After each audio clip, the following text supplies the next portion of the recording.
साहेब, माझ्याकडून चूक झाली, माफ करा. पुन्हा अशी चूक होणार नाही. अरे पण तुझ्या चुकीमुळे आमचे जे नुकसान झाले आहे त्याची भरपाई कोण देईल? मी जेव्हा तुझ्या या महिन्याचा पगार कट करेन तेव्हा तुला समजेल. असे करू नका साहेब. माझी बायको खूप आजारी आहे. तुम्ही जर माझा पगार कट केला तर आमचे जगणे मुश्किल होईल. आणि काल विटा वाहत असताना काही विटा माझ्या पायावर पडल्या, त्यामुळे माझ्या पायाला दुखापत झाली आहे. मालक, आम्हा गरिबांना तुमचाच तर आधार आहे, असे बोलून केशवराव रडू लागले. त्यांनी आपल्या मालकाचे पाय पकडले, पण तो मालक त्यांना लाथाडून निघून गेला आणि केशवराव विनवणी करत राहिले की मालक, असे करू नका. माझी बायको उपाशी मरून जाईल.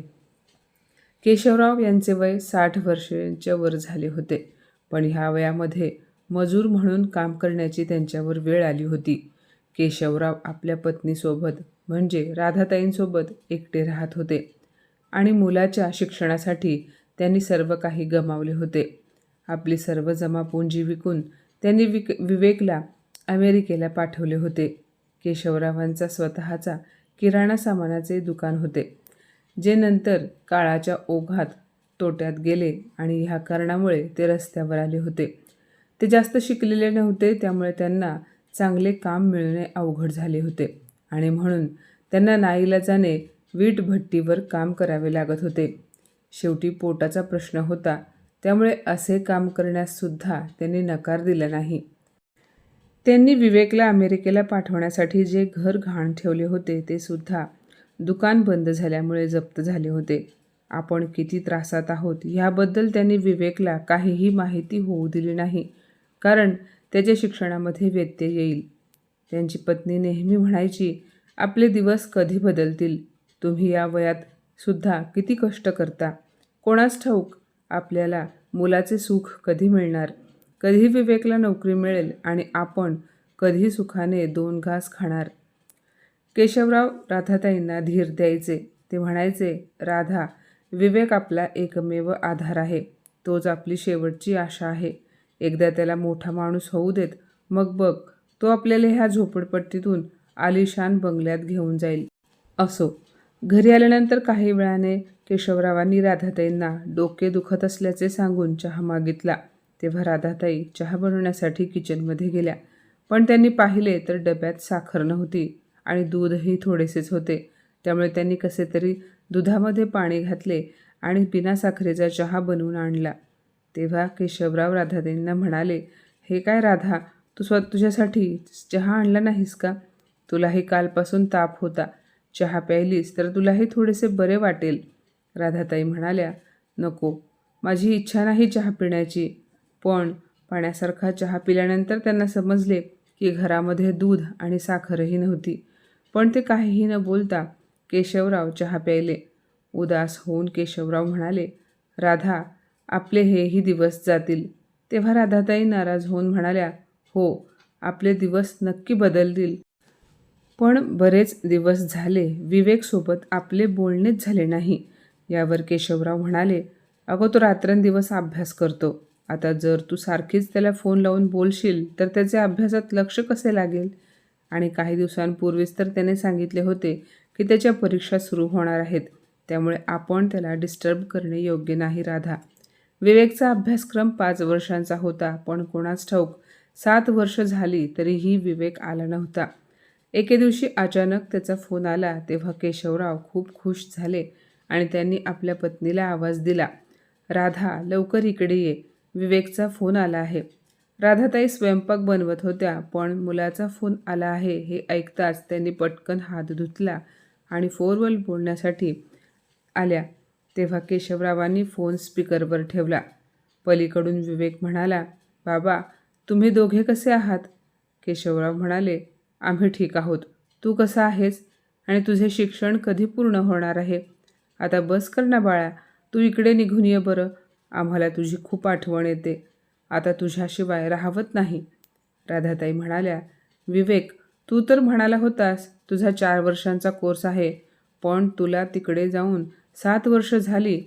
असे बोलताना राधाताईंचा कंठ दाटून आला, पण लगेच त्यांनी स्वतःला सावरले. बराच वेळ विवेक आपल्या आईबाबांशी बोलत होता, पण त्याला हे ठाऊक नव्हते त्याचे आईवडील किती खडतर आयुष्य जगत आहेत, 2 वेळच्या जेवणासाठी किती काबाड कष्ट करत आहेत. पण 4 वर्ष होऊन गेली तरी विवेकला भारतात यायला उशीर का होतोय, हे केशवरावांना काही समजत नव्हते.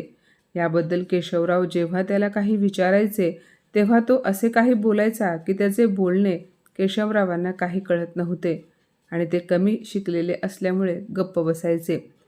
3 महिन्यानंतर जेव्हा पुन्हा एकदा विवेकचा फोन आला तेव्हा त्याने सांगितले की तो अमेरिकेहून भारतात परत येत आहे. हे ऐकून आईवडिलांना खूप आनंद झाला. केशवराव आपल्या पत्नीला म्हणाले, राधा, आता विवेक आला ना तेव्हा मी त्याला आपली खरी परिस्थिती सांगेन. त्यालाही कळू देत त्याच्यासाठी आपण किती हाल अपेष्टा सहन केल्या आहेत. राधाताई म्हणाल्या, हे पहा, तुम्ही त्याला आल्याबरोबर लगेच काही सांगू नका. त्याला खूप वाईट वाटेल आणि आता मला त्याच्या डोळ्यातील पाणी सहन होणार नाही. आपला मुलगा सर्व काही सांभाळून घेईल. माझा बाळ परत येतो आहे ना, तर मग आता फक्त चांगले आणि चांगलेच होईल. त्यामुळे आई वडील आता दिवस मोजू लागले की केव्हा आमचा मुलगा येईल आणि त्याला डोळे भरून पाहता येतील. मुलगा येण्याचा एक एक दिवस मोजता मोजता अखेर तो दिवसही आला जेव्हा विवेक घरी येणार होता. आज पहाटे विवेक येणार होता, पण रात्रभर आई वडील आपल्या मुलाची वाट पाहत झोपले नव्हते. राधाताई म्हणाल्या, अहो, आपला मुलगा इथे कसा येईल, कारण ह्या घराचा पत्ता तर त्याला ठाऊक नाही. तेव्हा केशवराव म्हणाले, राधा, आता जेव्हा त्याचा फोन येईल तेव्हा मी त्याला सांगेन, तेव्हा तो सहज इथे येईल. कशी तरी सकाळपर्यंतची प्रतीक्षा संपली होती, पण अजूनही विवेकचा फोन आला नव्हता. त्यामुळे बेचैन झालेल्या राधाताई म्हणाल्या, अहो, विवेकचा फोन आला नाही, तो आपल्या जुन्या पत्त्यावर तर गेला नसेल ना. आता केशवरावसुद्धा बेचैन झाले होते, कारण विवेकने दिलेल्या वेळेनुसार तो आत्तापर्यंत इथे पोहोचायला हवा होता. त्यांनी अधूनमधून फोन लावला, पण त्याचा फोन काही लागत नव्हता. त्यांनी राधाताईंना धीर दिला आणि म्हणाले, हे बघ राधा, तो बहुतेक कुठेतरी ट्रॅफिकमध्ये अडकला असेल किंवा मग त्याची फ्लाईट लेट झाली असेल. येत असेल तो, त्यामुळे तू काळजी करू नकोस. आज दोघेही आपापल्या प्रश्नांची उत्तरे सुद्धा स्वतःच देत होते. शेवटी एक आईवडील होते ना ते. सकाळची दुपार आणि दुपारची संध्याकाळ झाली होती, पण अजूनही ना विवेक आला आणि ना त्याचा फोन आला. दोघे पती पत्नी टेन्शनमध्ये आले. दोघेही इकडे तिकडे बेचैन होऊन फिरत होते. सतत त्यांची नजर दरवाजाकडे जात होती. रात्र व्हायला आली, पण विवेकचा फोन काही आला नाही. केशवरावांनी त्याला पुन्हा एकदा फोन लावून पाहिला, पण त्याचा फोन स्विच ऑफ येत होता. पण असे काय झाले होते म्हणून विवेक अजूनही घरी पोहोचला नव्हता, हा प्रश्न दोघांनाही पडला. दिवस सरला, त्यानंतर आठवडासुद्धा गेला. केशवरावांनी सर्व वर्तमानपत्र चाळली की कुठे विमानाचा अपघात वगैरे तर झाला नसेल ना. पण तेव्हाही त्यांच्या हाती निराशाच लागली. जवळ राहणाऱ्या शेजाऱ्यांच्या घरी जाऊन त्यांनी बातम्यासुद्धा ऐकल्या, पण काहीही समजू शकले नाही. असे करता करता 1 महिना उलटून गेला, पण कोणतीही बातमी आली नाही. केशवराव आणि राधाताई आपल्या काळजाच्या तुकड्यासाठी व्याकुल झाले होते. त्यांच्या साऱ्या स्वप्नांचा चुराडा झाला होता. मुलाच्या काळजीने तर दोघेही अर्धमेले झाले होते. केशवरावांचे डोळे आपल्या मुलाच्या आठवणीने भरून यायचे. ते म्हणाले, राधा, कुठे असेल ग आपला मुलगा? त्याच्यासोबत काही अनर्थ तर झाले नसेल ना. राधाताई म्हणाल्या, मला सुद्धा असेच वाटते आहे की काहीतरी घडले असेल, पण कोणास ठाऊक माझा बाळ कसा असेल. आई वडील दिवसरात्र मुलासाठी बेचैन असायचे. त्यानंतर 1 वर्ष निघून गेले, पण विवेक काही आला नाही. रोज दोघे विवेकचा फोटो पाहून त्याच्या आठवणीत रडायचे. विवेकला शोधून काढण्याचा कोणताही मार्ग त्यांना सुचत नव्हता आणि एवढ्या लांब जाणे सोपे नव्हते. आधीच विवेकवर एवढे पैसे खर्च करताना त्यांची कंबर वाकली होती. त्यामुळे पुन्हा एकदा केशवराव आपल्या कामाला लागले होते. शेवटी हा पोटाचा प्रश्न होता. ते जेवढी मेहनत करायचे त्यातून फक्त 2 वेळची भाकरीच कमावू शकत होते. पण विवेकच्या काळजीने आणि त्याच्या आठवणीमध्ये दोघांचे शरीर जीर्ण झाले होते. एके दिवशी केशवराव म्हणाले, राधा, मी खूप थकलोय.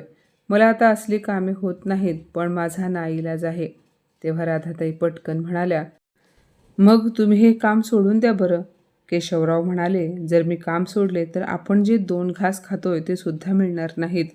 राधाताई गप्प बसल्या. पण आपणही काहीतरी काम करून पतीला हातभार द्यावा असे त्यांना वाटू लागले. केशवरावांनी आपल्या पत्नीला घराबाहेर जाऊन काम करण्याची परवानगी कधीच दिली नव्हती. आज 1 तासानंतर केशवराव मजुरी करून परत आले होते. त्यानं ह्यावेळेस घरी आलेले पाहून राधाताई चकित झाल्या. त्या म्हणाल्या, "काय झाले? आताच तर गेला होतात. 1 तासामध्ये कामावरून परतही आलात. तब्येत ठीक आहे ना तुमची?" हे ऐकताच केशवरावांच्या डोळ्यातून अश्रू आले. त्यानंतर काही वेळ गप्प राहिल्यानंतर ते भिंतीचा आधार घेत बसले आणि म्हणाले, "राधा, मालकाने मला कामावरून काढून टाकले. ते मला उद्यापासून कामावर येऊ नकोस असे म्हणाले आहेत." नवऱ्याचे बोलणे ऐकून राधाताई काळजीत पडल्या. त्या म्हणाल्या, "अहो, आता आपले कसे होईल?" केशवराव म्हणाले, "आता मला दुसरे काम शोधावे लागेल." तेव्हा राधाताई म्हणाल्या, "तुम्ही काळजी करू नका. मी सुद्धा काहीतरी काम करीन. 2 घरची स्वयंपाकाची कामे घेतली तर 4 पैसे तरी मिळतील. तुम्ही फक्त ह्यावेळेस काही बोलू नका." हे ऐकताच केशवरावांचा अहंकार जागा झाला. ते म्हणाले, "नाही राधा, तू ही असली कामे करणार नाहीस. मी तुला नेहमी एखाद्या राणीसारखे ठेवले." राधाताई म्हणाल्या, "पण आता आपली वेळ खराब आहे." "अगं राधा, याने काय फरक पडतो? हे बघ, मी दुसरे एखादे काम शोधतो. तू एवढी काळजी करू नकोस." नेहमीप्रमाणे केशवराव असे बोलले तेव्हा राधाताई पुन्हा गप्प बसल्या. कारण त्यांना यापुढे काहीही बोलून आपल्या पतीला दुःख द्यायचे नव्हते. पण राधाताई काही बोलल्या नसल्या तरी त्यांनी काम करण्याचे मनोमन ठरवले होते. आता रोज संध्याकाळी राधाताई मंदिरात जाऊ लागल्या. जाताना त्या आपल्या पतीला म्हणाल्या, "अहो, मी मंदिरात चालले आहे. थोड्या वेळाने परत येईन." केशवराव तर आधीच देवावर नाराज होते. कारण त्यांच्या एकुलत्या एक मुलाचा काहीही पत्ता लागला नव्हता. त्यामुळे ते म्हणाले, "मंदिरात जाण्याची काय गरज आहे? कितीतरी दिवसांपासून आपण देवाकडे याचना करत आहोत, पण त्याच्या कानापर्यंत आपला आवाज पोहोचतच नाही." "काही नाही ग राधा, तो देवसुद्धा ना फक्त श्रीमंताचे ऐकतो. गरिबांसाठी त्याचे दरवाजे बंद आहेत." पतीचे बोलणे ऐकून राधाताईंनी मागे वळून पाहिले आणि त्या म्हणाल्या, "उशिराने का होईना, पण देव आपले नक्की ऐकेल." असे बोलून राधाताई तिथून निघून गेल्या. मंदिरात गेल्यावर दर्शन घेतल्यानंतर त्या तिथेच बसल्या. त्या एकटक देवाकडे पाहून रडत होत्या. त्यांना असे रडत असलेले पाहून पुजारी म्हणाले, "ताई, काय झाले आहे? तुम्ही का रडत आहात?" तेव्हा राधाताईंच्या अश्रूंचा बांध फुटला. पुजाऱ्याने त्यांना धीर दिला. काही वेळाने त्या शांत झाल्या आणि राधाताईंनी घडलेली सर्व हकीकत सांगितली. त्या म्हणाल्या, "पुजारीजी, आमच्या मुलाचा काही पत्ता नाही. तो कुठे आहे? ह्या जगात आहे की नाही? काहीच कळेनासे झाले आहे. माझा नवरा मोलमजुरी करून कसे तरी 4 पैसे कमवत होता. तेही बंद झाले आहे. देव आमची असली कसली परीक्षा घेतोय कोणास ठाऊक." पुजारी म्हणाले, "ताई, ज्याचे कोणी नसते त्याची काळजी देवाला असते. तुम्ही अगदी योग्य वेळी इथे आला आहात. मंदिराची साफसफाई करणारा मुलगा रामू त्याच्या आईची तब्येत ठीक नसल्याने त्याच्या गावी गेला आहे. त्यामुळे माझ्याकडे तुमच्यासाठी मंदिराची साफसफाई करण्याचे काम आहे. जर तुम्हाला आवडले तर करा. त्या बदल्यात पैसे मिळतील आणि प्रसादाच्या रूपामध्ये जेवणही मिळेल." पुजाऱ्याचे बोलणे ऐकून राधाताईंच्या डोळ्यात चमक आली. त्यांनी पटकन आपले अश्रू पुसले आणि म्हणाल्या, "मी हे काम करायला तयार आहे." पुजारी म्हणाले, "ताई, मंदिराची साफसफाई करण्यासोबतच तुम्हाला रोज सकाळी मूर्ती स्वच्छ करून देवासमोरची सुकलेली फुले काढावी लागतील." राधाताईंना आणखी काय हवे होते? त्यांनी हे काम करण्यास तयारी दाखवली. एवढी चांगली सेवा करण्याची संधी मिळत आहे आणि पैसेसुद्धा मिळत आहेत. त्यामुळे राधाताई यांनी खुश होऊन पुजाऱ्याचे आभार मानले आणि त्या पटकन घरी आल्या आणि याबद्दल त्यांनी केशवरावांना सांगितले. तेव्हा केशवरावांनी देखील हे काम करण्यास परवानगी दिली. कारण हे देवाच्या घरचे काम होते, जे फुकटातही करता आले असते. पण त्यांना सध्या पैशांची गरज होती. त्यामुळे त्यांना त्या कामाचे पैसे हवे होते. आता दररोज राधाताई मंदिरामध्ये जाऊन साफसफाई करायच्या आणि त्या बदल्यात पुजारी त्यांना मंदिरात आलेल्या लोकांनी देवाला अर्पण केलेली फळे, मिठाई द्यायचे आणि पैसेही द्यायचे. ह्यामुळे राधाताई आणि केशवराव यांना एक आधार मिळाला होता. कशी तरी जीवनाची गाडी सुरू होती. एके दिवशी राधाताई जेव्हा मंदिराची साफसफाई करत होत्या त्यावेळेस तिथे एक महिला आली आणि ती पुजाऱ्याला म्हणाली, "पुजारीजी, मी गीता. परवा माझ्या आईचे श्राद्ध आहे. तुम्ही 11 ब्राह्मणांना घेऊन या आणि त्यांची सेवा करण्याची संधी द्या." राधाताईंना काम करताना पाहून ती महिला राधाताईंना म्हणाली, काकी, तुम्ही श्राद्धाचा स्वयंपाक बनवाल का? जर तुम्ही स्वयंपाक बनवला तर त्या बदल्यात मी तुम्हाला चांगली रक्कम देईन. तुम्हाला 30 लोकांचा स्वयंपाक बनवायचा आहे. राधाताईंनी काहीसा विचार केला आणि त्यांना पैसे मिळणार होते, चांगली कमाई होईल या विचाराने त्या खुश झाल्या आणि 30 लोकांचा स्वयंपाक बनवण्यास तयार झाल्या. आणि दुसऱ्या दिवशी आपल्या पतीला न सांगता त्या स्वयंपाक बनवण्यासाठी गीताने दिलेल्या पत्त्यावर पोहोचल्या. श्राद्धाच्या जेवणासाठी बऱ्याच स्त्रिया आल्या होत्या, ज्यामध्ये एक खूप सुंदर स्त्री आली होती, जी परदेशी होती. ती गीताची शेजारीण होती. सुंदर अशा लाल साडीमध्ये गोरी असलेली ती स्त्री खूप आकर्षक दिसत होती. राधाताई जेवण वाढत असताना त्यांचे लक्ष तिच्याकडे गेले. त्या परदेशी बाईने आधी श्राद्धाचे जेवण खाल्ले, शिरापुरी खाल्ली, खीर खाल्ली, तर ती बोटे चाटत राहिली. तिला ते जेवण खूप आवडले. जेव्हा सर्व ब्राह्मण जेवण करून निघून गेले तेव्हा राधाताईसुद्धा कामाचे पैसे घेऊन जातच होत्या की तेव्हा टीना नावाची परदेशी स्त्री अडखळत मराठी भाषेत म्हणाली, आंटी, तुम्ही माझ्या घरी येऊन रोज भारतीय स्वयंपाक बनवाल का? त्या बदल्यात मी तुम्हाला तुम्ही म्हणाल तेवढे पैसे देईन. You have magic in your hands. Aunty, खरंच तुमच्या हातामध्ये जादू आहे. प्लीज याल का? तिचे बोलणे ऐकून राधाताई खूप खुश झाल्या आणि हे काम करण्यास तयार झाल्या. पण याबद्दल आपल्या पतीला सांगणे त्यांना योग्य वाटले नाही, कारण त्यांना ठाऊक होते की ते कधीच त्यांना अशी कामे करू देणार नाहीत. दुसऱ्या दिवशी मंदिरातील काम संपवून राधाताई त्या परदेशी महिलेने दिलेल्या पत्त्यावर पोहोचल्या. तिथे जाऊन त्यांनी त्या आलिशान घरामध्ये एकापेक्षा एक भारतीय पक्वान्न बनवले. संपूर्ण घर जेवणाच्या सुवासाने दरवळत होते. जाताना टीना राधाताईंना म्हणाली, थँक्यू सो मच आंटी. जर माझ्या हजबंडला हे पदार्थ आवडले तर ते खूप खुश होतील. मग तुम्ही रोज इथे येऊन स्वयंपाक बनवाल ना? राधाताईंना ह्यापेक्षा चांगली संधी आणखी कुठे मिळणार होती? एका दिवसात 2 कामे करून कमाई वाढत होती. मग त्या हे काम का सोडतील? त्यामुळे त्या टीनाच्या घरी स्वयंपाक करण्यास तयार झाल्या. पण त्यांनी आपल्या पतीला न सांगण्याचा निश्चय केला होता. आता रोज संध्याकाळी राधाताई तिथे जायच्या आणि 2 तासात स्वयंपाक बनवून आपल्या घरी यायच्या. टीनाच्या घरच्यांना स्वयंपाक खूप आवडत होता. एके दिवशी टीना म्हणाली, 2 दिवसानंतर माझ्या हजबंडचा वाढदिवस आहे, त्यामुळे मला त्याला सरप्राईज पार्टी द्यायची आहे. त्यामुळे चांगले चांगले पदार्थ बनवा. राधाताई ठीक आहे म्हणाल्या आणि मंदिराचे काम आटोपून 12 वाजेपर्यंत तिथे पोहोचल्या आणि तिथे जाताच स्वयंपाक बनवू लागल्या. संध्याकाळी सर्व पाहुणे मंडळी आली तेव्हा टीना म्हणाली, आंटी, केक कट करून झाला आहे. आता तुम्ही पाहुण्यांना जेवण सर्व करा. जेवणाचा सुगंध इतका छान होता की जेवण पाहून सर्व पाहुणे त्यावर तुटून पडले. टीनाचा नवरा म्हणाला, माझी आईसुद्धा असेच जेवण बनवायची आणि खरे तर आजकाल जेवणाची चवही अगदी तशीच आहे. टीना म्हणाली, अरे, हे पदार्थ आपल्या कुक आंटीने बनवले आहेत. तुझ्यासाठी इंडियन जेवण बनवण्यासाठी मी त्यांना कामावर ठेवले आहे. टीनाच्या नवऱ्याचा आवाज ऐकून किचनमध्ये काम करणाऱ्या राधाताईंच्या पायाखालची जमीन सरकली आणि त्या सतत बाहेर डोकावून पाहण्याचा प्रयत्न करत होत्या. पण तो माणूस त्यांच्याकडे पाठ करून उभा होता, ज्यामुळे त्याला राधाताई पाहू शकल्या नाहीत. राधाताई स्वयंपाक खोलीमध्ये आपले काम करू लागल्या, पण त्याचा आवाज त्यांच्या मनामध्ये बसला होता. शेवटी राधाताईंनी सर्वांसाठी एक स्वीट डिश घेऊन आल्या. तेव्हा त्यांची नजर टीनाच्या नवऱ्यावर पडली आणि त्याला पाहून राधाताईंना धक्का बसला आणि त्यांनी पदराने स्वतःचा चेहरा लपवला आणि सर्वांना मिठाई सर्व्ह केली. मिठाई खाल्ल्यानंतर टीनाच्या नवऱ्याला राहावले नाही आणि तो त्या आंटीला पाहण्यासाठी त्यांच्या मागे गेला. तो म्हणाला, टीना, मला सुद्धा त्या आंटीला भेटायचे आहे. मलाही पाहू देत की त्या आंटी कोण आहेत. समोरून येणारा माणूस पाहून राधाताई बेशुद्ध होता होता वाचल्या. राधाताईंनी त्यांच्या डोळ्यातील अश्रू थांबवण्याचा प्रयत्न केला, पण टीनाचा नवरा त्यांच्या समोर येऊन उभा राहिला आणि त्यांच्या चेहऱ्यावरचा घुंगट एका मुलाच्या धक्क्याने आपोआप सरकला आणि राधाताईंना पाहून टीनाचा नवरा आश्चर्यचकित झाला. दोघेही गप्प होते. टीना त्या दोघांकडे पाहून म्हणाली, आंटी, हा माझा हजबंड आहे आणि डार्लिंग, ह्या आंटी आहेत. यांच्याच हातचे जेवण तुला तुझ्या मदरसारखे वाटते. टीनाचे बोलणे ऐकून राधाताईंनी डोळे पुसले, पण त्या काहीही बोलल्या नाहीत.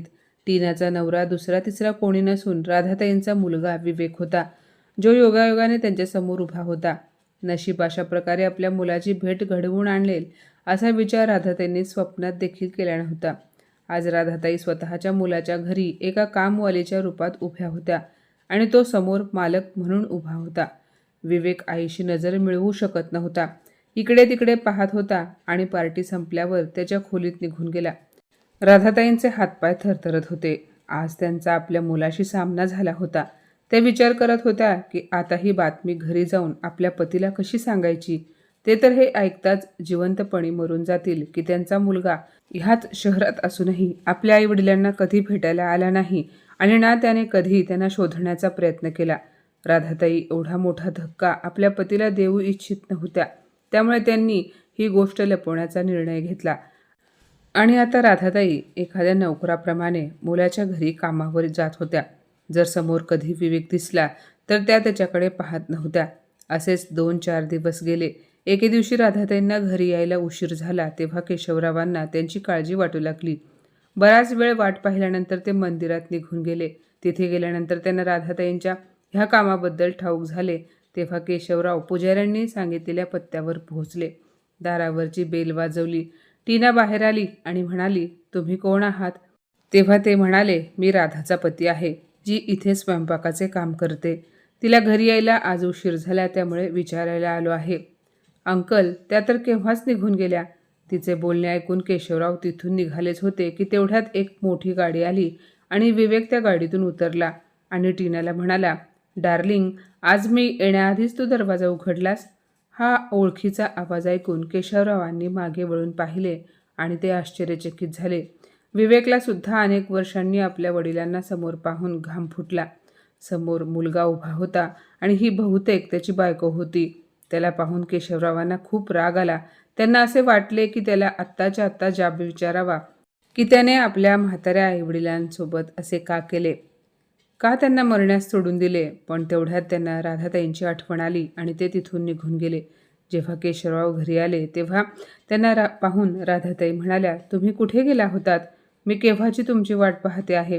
केशवराव म्हणाले, अगं इथे जवळच पाय मोकळे करायला गेलो होतो. केशवरावांनी आपल्या पत्नीपासून ही गोष्ट लपवली आणि क्षणभर थांबून म्हणाले, राधा, आपण हे शहर सोडून जाऊया. मला काही हे शहर आवडले नाही. राधाताई आश्चर्यचकित होऊन म्हणाल्या, का का सोडून द्यायचे आपण हे शहर? एकतर खूप मुश्किलीने मला काम मिळाले आहे. नवीन शहरात जाऊन काय करणार आहोत? केशवराव म्हणाले, सर्व काही होईल, तू काळजी करू नकोस. मी विचार केला आहे, पण आता मला इथे राहायचे नाही. पण ह्यावेळेस राधाताईंचे मन आपल्या पतीचे ऐकण्यास तयार नव्हते, कारण त्या कधी कधीतरी आपल्या मुलाला समोरून पाहू शकत होत्या. त्यामुळे त्यांना बरे वाटायचे. राधाताईंना नोकर म्हणून का होईना, पण आपल्या मुलाजवळ राहायचे होते. दुसऱ्या दिवशी केशवरावांनी तब्येत बिघडल्याचा बहाणा केला की इच्छा असूनही राधाताई मंदिरात आणि विवेकच्या घरी कामासाठी जाऊ शकल्या नाहीत. राधाताईंना काळजी वाटू लागली की कोणास ठाऊक आज माझा मुलगा काय खाईल. माझ्या हातचे जेवण तर तो पोट भरून करतो, पण आज मी नाही म्हटल्यावर बाहेरचे तसले तेलकट मसालेदार जेवण ऑर्डर करेल.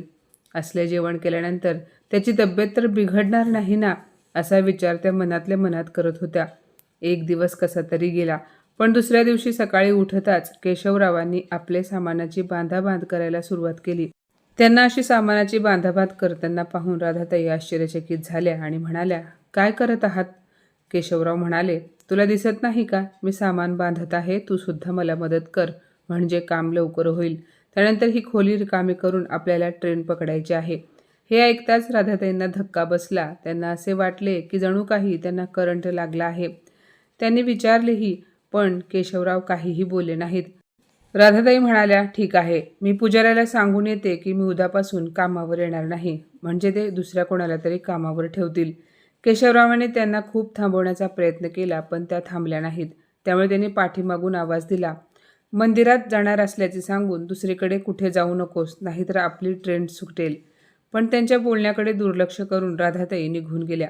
राधाताईंनी आधी पुजाऱ्यांना त्या उद्यापासून येणार नसल्याचे सांगितले आणि मग त्यानंतर टीनाच्या घरी जायला निघाल्या. गडबडीने रस्ता पार करत असताना त्यांचा अपघात झाला आणि त्या अपघातात राधाताईंना खूप मार लागला. बघता बघता खूप गर्दी झाली. त्या गर्दीमध्ये एका व्यक्तीने त्यांना ओळखले, जो रोज मंदिरात जाता येता त्यांना पाहत होता आणि त्याने त्यांना हॉस्पिटलमध्ये भरती केले आणि पुजारी काकांनाही बातमी दिली.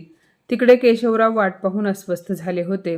ते म्हणाले, तरी मी हिला जाऊ नको म्हणालो होतो. मला चांगलेच ठाऊक आहे ती त्या नालायकाच्या घरी देखील गेलीच असेल, ज्यामुळे आपल्याला इतका त्रास सहन करावा लागला. आज तोच नालायक मुलगा हिला प्रिय वाटू लागला, ज्याला आपल्या आईवडिलांची काळजी नाही, जो बंगल्यामध्ये राहून आईला घरामध्ये नोकर म्हणून कामावर ठेवतो. अशा मुलापेक्षा निपुत्रिक असणे केव्हाही चांगले.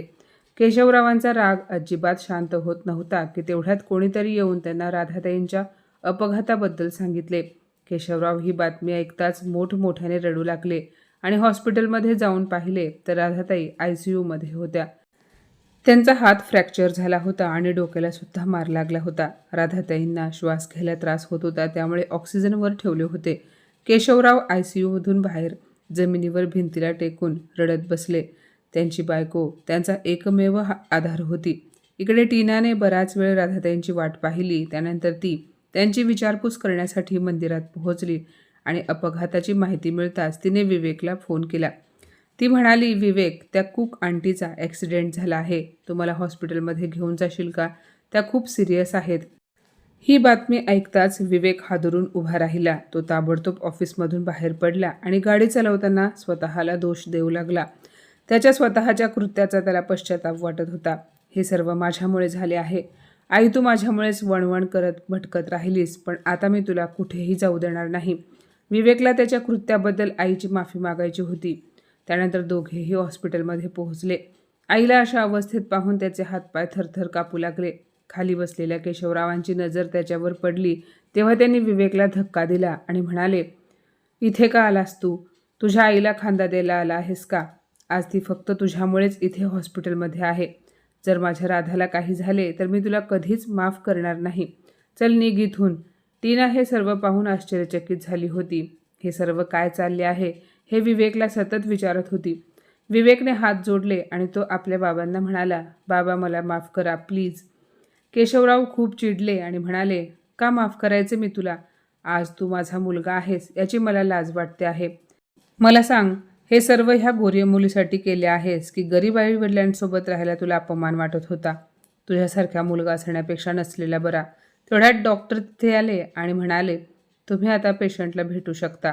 तेव्हा केशवराव रूममध्ये गेले आणि आपल्या पत्नीच्या डोक्यावरून हात फिरवला. तेव्हा राधाताईंनी हलकेसे डोळे उघडले आणि हळू आवाजात म्हणाल्या, विवेक, विवेक. केशवरावांचा चेहरा रागाने लाल झाला, पण राधाताईंची अशी अवस्था नव्हती की ते त्यांना काही बोलू शकतील. राधाताईंच्या काळजीमुळे आणि परिस्थिती समजून घेऊन त्यांनी बाहेर जाऊन विवेकला आत जाण्याचा इशारा केला. तेव्हा विवेक धावत आत गेला आणि आईचा हात हातात घेत म्हणाला, आई, मला माफ कर. तू समोर असताना सुद्धा मी तुला आई बोलू शकलो नाही आणि ह्या सर्वाला मीच जबाबदार आहे. प्लीज आई, मला एकदा माफ कर. विवेक आईजवळ बसून विनवणी करत होता आणि बाजूला उभी असलेली टीना हे सर्व प्रश्नार्थक नजरेने पाहत होती. तिला एवढे तरी समजले होते की ही विवेकची आई आहे, पण असे काय झाले हे तिला काही समजत नव्हते. काही वेळाने राधाताई झोपल्या. डॉक्टर आले आणि त्यांनी आता त्यांची तब्येत स्थिर असल्याचे सांगितले. हे ऐकताच केशवरावांना हायसे वाटले आणि विवेकने सुद्धा सुटकेचा निश्वास सोडला. त्यानंतर बाहेर येऊन विवेकने आपल्या वडिलांची माफी मागितली, पण तेव्हा केशवराव विवेकला काहीही बोलले नाहीत. 10 दिवसांपर्यंत राधाताई हॉस्पिटलमध्येच होता आणि त्यांचा सर्व खर्च विवेकने उचलला. त्याने टीनाला सर्व काही सांगितले होते आणि टीनासुद्धा या सर्व गोष्टींसाठी नाराज झाली होती. हॉस्पिटलमधून डिस्चार्ज मिळाल्यानंतर जेव्हा राधाताई आपल्या घरी पोहोचल्या तेव्हा विवेकला रोज समोर पाहून त्यांच्या तब्येतीत सुधारणा होऊ लागली, पण अजूनही केशवराव त्याला माफ करायला तयार नव्हते. राधाताईंच्या तब्येतीत होणारी सुधारणा पाहून एके दिवशी केशवरावांनी विवेकला घरी येण्यास मनाई केली. विवेक खूप विनवणी करत होता, रडत होता, पण तरीही केशवरावांनी त्याला घराबाहेर काढले. तेव्हा टीनाने पुढे येऊन माफी मागितली आणि तिने विवेकला माफ करण्यास सांगितले. विवेक हात जोडून म्हणाला, बाबा, मला माफ करा. मी त्या दिवशी आल्यानंतर जुन्या घरी गेलो तेव्हा तिथे कोणीही नव्हते, पण जेव्हा मी तिथे बाजूला राहणाऱ्या काकांकडून पत्ता घेऊन इथे आलो तेव्हा तुम्हाला फाटक्या कपड्यात वीट भट्टीवर काम करताना पाहिले आणि मला हे अपमानास्पद वाटले, कारण टीना देखील माझ्यासोबत कारमध्ये होती आणि मी शरमेने तिला माझे आईवडील कोण आहेत हे सांगू शकलो नाही. पण योगायोगाने आई माझ्याच घरी स्वयंपाकाचे काम करायला लागली. ज्या दिवशी मी आईला पाहिले तेव्हा मला पश्चाताप होत होता, कारण टीना आईबरोबर खूप चांगले वागत होती. टीनाबद्दल मी मनात खूप चुकीचा विचार केला होता, कारण मला असे वाटले होते की टीना माझ्या आईवडिलांचे राहणीमान पाहून मला सोडून जाईल. पण मी साफ चुकीचा होतो, कारण टीना आईबरोबर खूप प्रेमाने वागत होती. तेव्हा केशवराव म्हणाले, अरे तुला शिक्षण देण्याच्या नादात आम्ही आमचे राहते घर गहाण ठेवले होते. त्यानंतर माझे किराणा दुकान बंद पडले. आमचे होत्याचे नव्हते झाले तरीसुद्धा आम्ही तुला काही कमी पडू दिले नाही. नेहमी तुला पैसे पाठवत राहिलो, स्वतः कंगाल राहिलो, पण तुला ऐशोआराम दिला. हे फाटके कपडे पाहत आहेस, हे सुद्धा तुझ्या आईने कितीतरी वेळा शिवून मला घालायला लावले. शिळी भाकरी खाऊन दिवस काढले. तुझी वाट पाहत होतो, पण तुझ्या 5 वर्षांच्या अभ्यासाचे 7 वर्षात रूपांतर कधी झाले समजले नाही. आज केशवरावांनी आपल्या मनामध्ये कितीतरी वर्ष साठवून ठेवलेले दुःख बाहेर काढले होते. विवेक म्हणाला, बाबा, मी टीनाबरोबर लग्न करण्यासाठी तिथे थांबलो होतो. माझे शिक्षण तर केव्हाच पूर्ण झाले होते आणि मला नोकरीही लगेच मिळाली होती. टीनाला इंडिया आवडत होते, त्यामुळे ती माझ्यासोबत इथे आली. ती श्रीमंत होती, त्यामुळे मी तिला सांगू शकलो नाही की माझे आईवडील गरीब आहेत. असे बोलताना केशवराव मुलाकडे रागाने पाहत होते. तेवढ्यात राधाताईंनी आतून आवाज देऊन केशवरावांना बोलावले आणि त्यांनी विवेकला माफ करायला सांगितले. विवेक वडिलांची पाय धरून माफी मागत होता, पण त्याच्या बोलण्याने केशवराव काही पिघळले नाहीत आणि ना ते विवेकला माफ करण्यास तयार होते. आज ते सर्वजण एकाच घरात एकत्र राहत होते, पण विवेकने त्यांच्यासोबत जे काही केले, तो जे काही वागला, ते केशवराव कधीच विसरले नाहीत आणि यामुळे विवेकला अजूनही आपल्या कृत्याचा पश्चाताप होतो आहे. मित्रांनो, तुम्हाला काय वाटते? राधाताईंप्रमाणे केशवरावांनी सुद्धा आपल्या मुलाला माफ करायला पाहिजे होते की नाही? तर माझ्या मित्रमैत्रिणींनो, आजची ही कथा तुम्हाला कशी वाटली कमेंटमध्ये नक्की सांगा आणि अशाच नवनवीन कथा ऐकण्यासाठी प्रज्ञा मराठी स्टोरीजला नक्की सबस्क्राईब करा. धन्यवाद.